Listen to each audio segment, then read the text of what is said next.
And you haven't worked since your dismissal from the supermarket? Well, I had a couple of days casual at Buck House when one of Her Majesty's ladies-in-waiting had the croup. This is a serious restart interview, Mrs. Theodopoulos, not an audition for Bob Says Opportunity Knocks. Sorry, Miss Pollock. And there are several supermarket checkout vacancies at the job centre. Have you tried for any of them? No, I can't go back to that sort of work. It's too aggravating. That's why I lost my job. The stress of dealing with stroppy members of the public. One of whom you hit on the head with a £3 Polish knackwurst. I was provoked. What sort of work do you think would suit you? Oh, I don't know. Film star, top model, pools winner, Harrison Ford's love toy. Not the sort of vacancies a public employment service tends to attract. No, shame. Oh, well, I just had to struggle by on me pitiful dole money then. Whilst actively seeking employment? As active as Ben Johnson after an injection.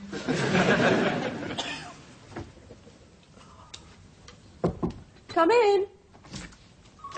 Ah, it's Mrs. Stubbs, isn't it? Do sit down. I didn't want to bother you. I only called for a repeat prescription and the receptionist said... That I don't give repeat prescriptions. Please sit down.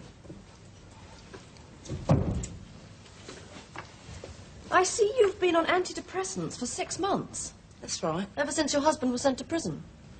Who told you? Oh, it's in your notes. Oh. Well, can I have my Jimmy Hills then? I've only got a week's supply left. I must tell you, Mrs. Stubbs, that I'm not inclined to give you any more. What? What's going on? Oh, it's because I'm on the NHS, isn't it? All right, I'll come to your private. How much? Mrs. Stubbs, Tracy. Look, I never had this bother with Dr. Gran. I mean, you could ring him up any time of the day or night to give you a prescription for anything. What happened to him, anyway? Struck off for overprescribing. Tracy, why do you suppose that you need antidepressants? Because I'm depressed. Are you sure you're a doctor? But why do you think you're depressed? What is this, some new game show? My Daryl's away at Nick, my son's away at school. I haven't had any you-know-what for months. And you think that antidepressants will solve these problems, do you? Well, what do you suggest? Go out and get my leg over? Is that what you want to do? Cheek. Tracy, depression is often a form of anger turned in on oneself.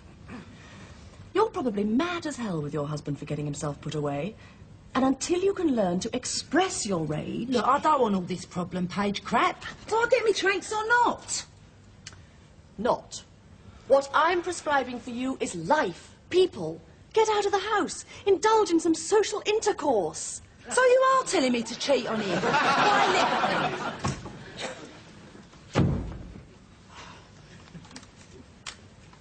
Mrs. Stubbs refused repeat prescription, made good progress in helping her express anger.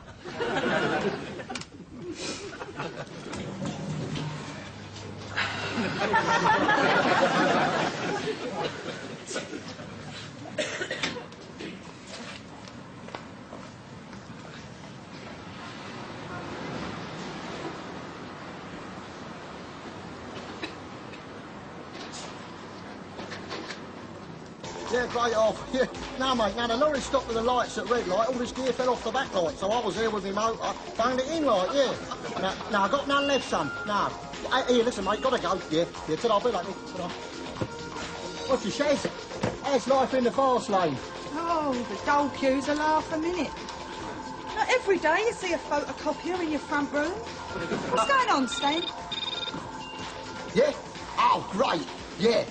Yeah. Looks good in a T-shirt, does she? Yeah? 1 or 2 points of outstanding interest, order. No. No, mate, no. £200 a night, I take them there, bring them back. All right, son, you're ta-da, be lucky, yeah. You're bang out of order, Stan. You've turned my flat into a knocking shop, haven't you? On my boy's eyes, it's all legit. You ain't got a boy. Yes. Are you trying to tell me that your girls are earning £2 a night in the vertical position? Yeah, why don't you come in the bedroom, I'll show you what my girls do. You dirty. Yeah, I'm a happily separated woman. How long will it take?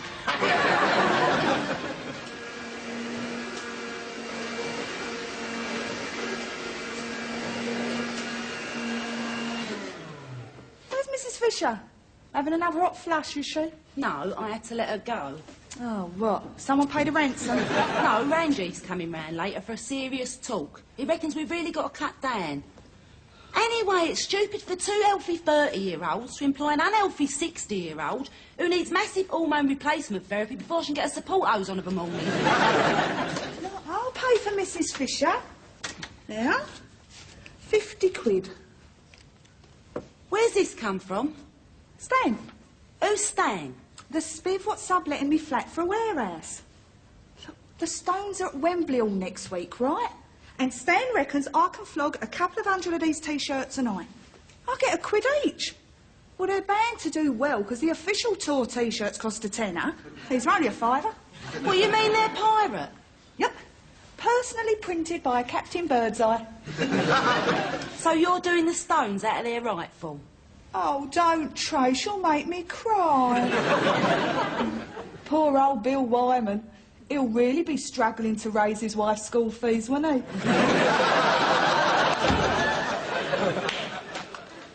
Oh, I'm sorry, Ranjith. I should have realised you don't eat bacon. Don't worry. I always thought it was your 4x2s what didn't eat bacon. Carry on, Ranjith. Well, that's it, really. Your skin, Tracy, sorry. You're joking. Accountants don't make jokes about money. But what about Daryl's business? It's useless without Daryl. Still, you can at least sell the house. I can't sell the house. It's everything Daryl's worked for. And blagged for. Look, the housing market's a bit flat at the moment, but you can still get out with enough money to pay off your debts, buy a nice little semi somewhere and put a bit in the bank. I can't go back to a semi. Oh, no. Where would Imelda Marcos put her shoes when she come to stay? I suppose I'll just have to sell me Tom. I thought you loved that cat. I could take out a huge insurance policy on Sharon's life and then murder her. There is one way of getting a decent price for the business. How? Well, there's a couple of house builders I'm tight with. Now, I could get them to put in some big orders for conservatories. Yeah, a couple of phone calls and I could generate $500,000 worth of orders. Great, so what's all the drama been about? They won't be real orders, Tracy. What? Oh, you're so naive. You get your mates to place some orders, right? Then you sell the firm to some mug, and then all the orders mysteriously fall through. It's called massaging the figures. Well, that doesn't strike me as 100% honest, Rangy. You've spotted the scheme single floor there. It'd work, though. No, no way. I'm not entertaining nothing that ain't kosher. Better let her in, then. I thought so. Bacon sandwiches. Correct. Double your money. Oh, the smell's been driving me mad. It wafted over your hedge in my kitchen window. Well, I'm sorry, Dorian, but we can't be held responsible for the smell of our food. Who's complaining? I adore the scent of bacon. I even switched my Ventaxia to suck. There's no answer to that. May I? Yeah. I thought you lot weren't meant to eat bacon, though. I know. That's what makes it so fantastic. Forbidden fruit. It's like having an orgasm with your clothes on. You mind, there's Muslims present. I know. I'm still waiting for an introduction. I'm Ranjit Gupta, Mrs. Stubbs' accountant. Dorian Green, the mad Jewish woman from next door. They've probably told you all about me. No. Why not? I have to go. Tracy, I'll speak to you later. Do you have a business card, Ranjit? Yes, of course. Dorian? Do you want his business card for? Your husband's an accountant. Well, you never know when you might want a second opinion or something. He's gorgeous. Where did you find him? Oh, he delivered a goat vindaloo one night, just sort of stayed. Is he married? He's got 4 wives. Don't think he's happy with none of them. Is anyone going to join me? Bit early for that, isn't it? It helps me eke out me pills. Oh, Tracy, you're not still taking those. Dorian, if you was to tell your doctor that you was feeling very down and depressed, like life wasn't worth living, what would he prescribe? A cruise? Or Tom Cruise. Look, Tracy, you want to get out more, live a little. Live a lot. Oh, this is a conspiracy, isn't it? I don't believe you. 3 hours without your loft insulation and you're turning paranoid. I've got a wonderful idea. There's a ladies' night next week. What's that? Posh name for an end party? No way am I going to another one of those. She dragged me to one last Christmas. 75 checkout girls getting legless on Pernod and Black, while the male stripper waves his meat and 2 veg 6 inches from your face. Oh, it was brilliant. Look, Tracy, a ladies' night is when the master of the Masonic Lodge, next year it's Marcus, invites all his, I hesitate to use the word, members, and their wives to a dinner dance. It's a fun evening, what do you say? Where does Luke fit into this picture? Oh, you're very astute, Tracy. I admit it. I want you to take Luke as your dinner partner. I'll pay for the double ticket, naturally. And what's in it for you? I just want the opportunity to dance with him. Go on, it'll do you good, Trace. I'm going to be at Wembley every night next week. Don't want to sit in here, do you, staring at 4 walls? But I don't even know Luke. I've never even seen him. Here. You carry a picture of him with you? It was taken while he was fitting my new kitchen. Marcus thinks I carry it around because I'm so proud of my ceramic hob. Well, judging by the tightness of his jeans, Luke's fairly proud of his and all. You give me strength to believe in songs that I say. You put into motion all things that I dread. You're a treasure you bring. Oh, fast, Trace. That's how Marilyn Monroe got started. You don't want Elton John singing Goodbye Tracy Stubbs. Right. Here goes. It's just you against the world now, girl. With your magic in the guitar.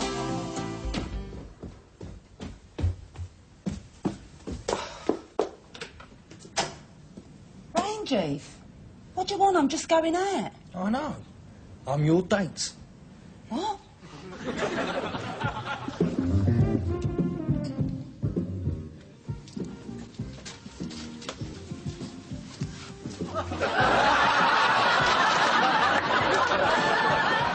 Looks like Labour's rising in the opinion polls. What's the matter, Tracy? Was it something I said? No, it's something you didn't say.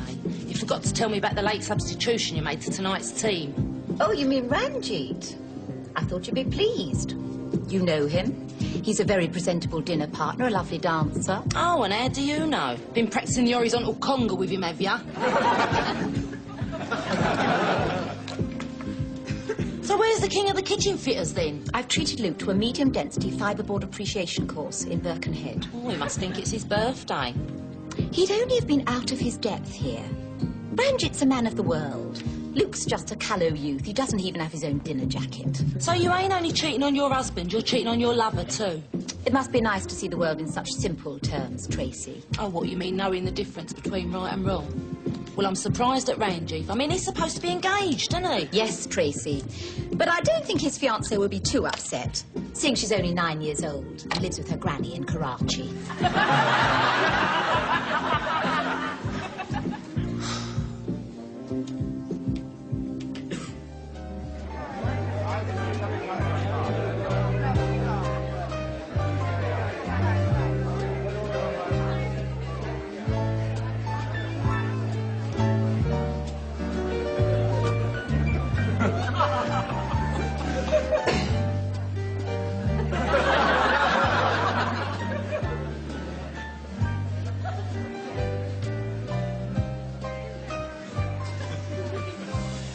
Thank him for his kind words. It's a great honour. Puts me in mind of a joke I once heard. Marcus, I'm sorry, Dolly. I feel very queasy all of a sudden. Me too. I hate making speeches. No, I mean I feel physically sick. Must have been the sweetbreads. Often never agrees with me. Dorian, please. I'm trying to learn my joke. I've got to go. Take me home, Marcus, please. You mad? I'm incoming master of the lodge. I can't leave. I feel like death. What comes first, the lodge or me? Normally, I'd say you, but tonight is the biggest night of my life. Bigger than our honeymoon night? Doreen, I don't know. I'm not master of the lodge yet. Look, hold on there, Mrs. Green. If Mr. Green could take Tracy later... Oh, would you? That's so very kind of you. Now, you don't want to put yourself out, Marcus. I'll go with Ranjith and Dorian now. What do you mean, put himself out? You live next door. It's no trouble, is it, Dolly? Stay, Tracy. Enjoy yourself. No, I'd better come. I did first aid in the guides.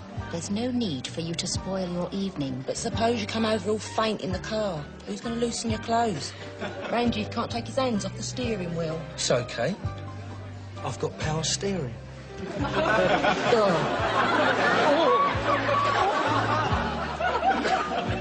Hope she's all right. Oh, she'll be fine after a little lie down in the back of Ranjiv's car. One more song to play. And then I saw you out the corner. A little guy. So you really think this mate of yours could be interested in the business? Well, no promises, but it would fit nicely into his portfolio. Got a big one, has he? Portfolio, I mean. You've got a very nice laugh, Tracy. I didn't really want to come tonight. Have I already said that? Well, you did mention it once, or twice. Or thrice. Everyone's been telling me to get out of myself since, you know, Darryl. I know. It must be hard for you. Well, only if you don't drink the prison tea. Oh, I'm sorry. I'm never like this normally. Sharon's the crude one. Yes, I know. I've seen her at the bus stop, picking her nose. Well, Dorian told me she picked her nose out of a catalogue at the plastic surgeons. Oh, I'm terrible tonight. But I'm enjoying myself. I am. I'm enjoying myself. My Darryl's locked up. And I'm enjoying myself.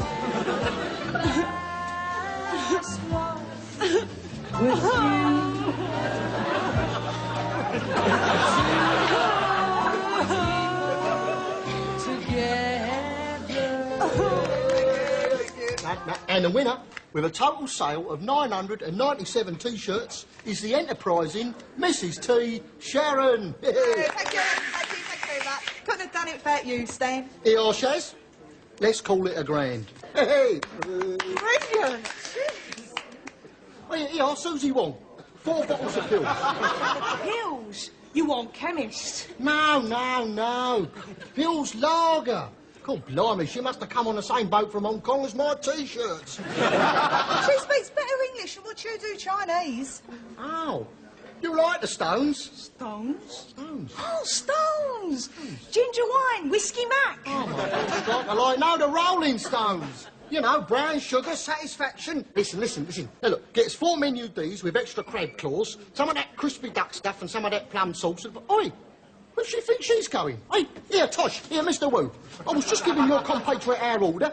Why won't she serve me? Because she was a customer, sir, and she didn't pay her bill.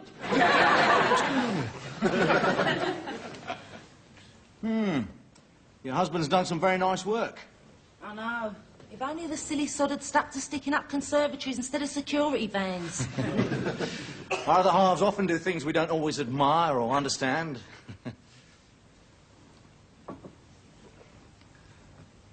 I really like you, Tracy. Oh, you're very nice too. What do you think you're doing? I'm sorry. I don't know what came over me. A vodka and tonic. Oh, God, what have I done? You know what you've done. I think you'd better go. Tracy, I'm so sorry. Please, let me explain. What's to explain? You're just another dirty old man who thinks any woman on her own is fair game for a bit of a feel. Just because I danced with you a few times and laughed at your pathetic jokes. I'm so sorry. What can I say? Try good night. No, Tracy, please. Look, I love Dorian.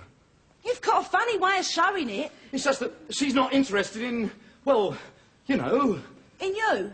No, in a proper marriage, you know, in a sexual relationship. We are talking about the same Dorian. What do you mean? Well, nothing. Just she's always struck me as so, well, you know, vivacious, fun-loving, outgoing. She just puts that on. Really, the poor woman's a maelstrom of confusion and anguish. I try to understand. Try not to be too demanding. But it's hard. I even suggested a sex therapist. Do you go? No. She prefers to go on her own. 4 evenings a week. She says he's very good, this doctor, but I can't see any improvement. You won't tell her, will you? I beg of you, it'll be the end of everything. Marcus Dorian's one of my best friends. How can I not tell her husband tried to jump me? Tracy, I'd do anything. Really? Anything? Well, how about introducing me to this mate of yours who might buy the business? That was just a ruse to get invited in. There's no such client. Well, you better find one. And double quick, Marcus.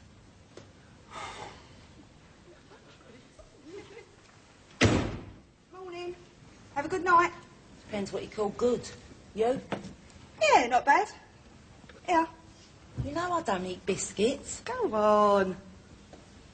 What's this? 500 quid. Half my T-shirt money. A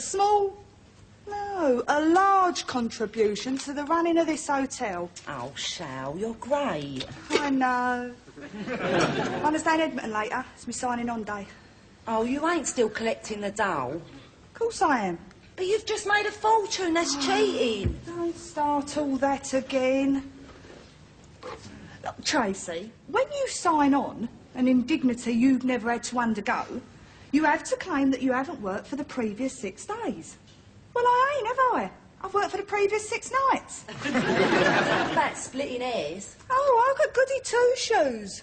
Didn't mind going along with Dorian's little scheme last night, did you? No, but I wish I hadn't. Dorian feigned food poisoning and pissed off with Angie. Angie? Leaving me pissed off with Marcus. Why, what did he do? Only tried to jump me, that's all.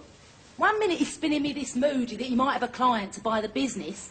Next minute he's trying to lick me tonsils with a tongue like an ironing board.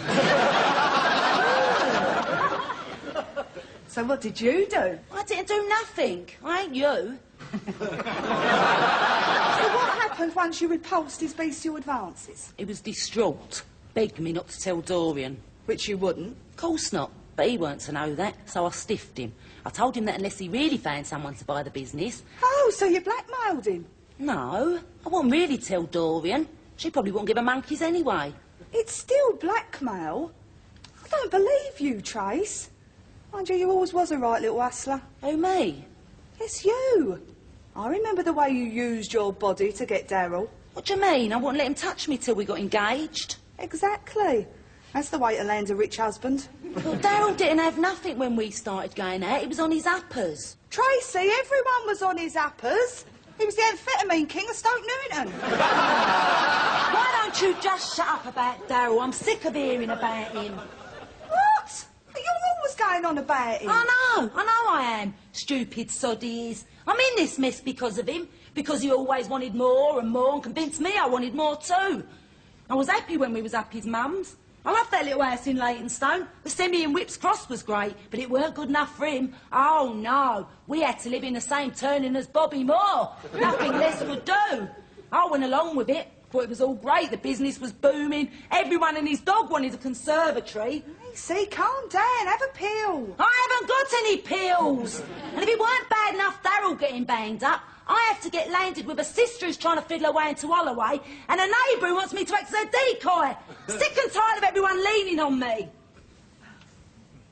Does that mean I don't get me lift? No, of course I'll take you. That doctor said I needed to get all the anger out of my system. I think she was right.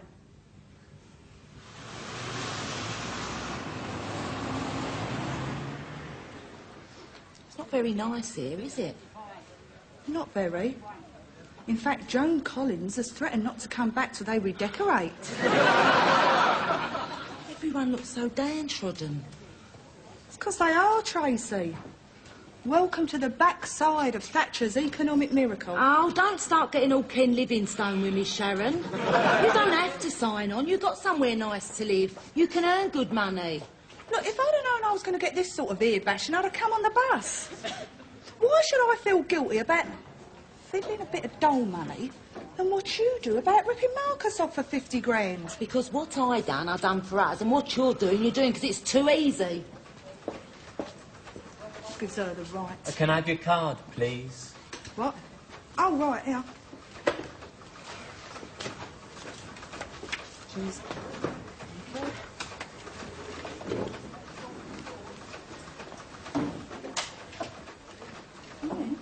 Hello, Mrs. Theodopolopoulos. Remember me? I wore the T-shirt because I know we all look the same to you. I don't know what you're talking about. Kathy Lee, Department of Social Security. Fraud officer. Oh, the Chinese detective. Have you just signed the unemployment register? Yeah. Oh, no. Then I shall have to ask you to come with me to my office. And suppose I don't want to? Oh, ain't you in enough bother? Then we'll do the show right here. Shan Theodopolopoulos, I have reason to believe you have just made a false declaration of unemployment in order to claim benefit to which you are not entitled. Not bad for a chink. I knew this would happen. What'll you do to her? She'll be brought before the magistrate, probably get a hefty fine. Though some persistent social security fraudsters go to jail. Go straight to jail, do not pass go, and do not collect £200. You're really pleased with yourself, ain't you? I am, as it happens. I enjoy catching blatant abusers of taxpayers' money. Well, I've got two pieces of bad news for you. The first is, I never signed on. I signed off. You what? Oh, it's worth losing that money just to stop you nagging me. And the second, now that you've told me your name, Miss Lee, I'll pass it on to the manager of the Golden Chopstick. He's after you for doing a runner the other night.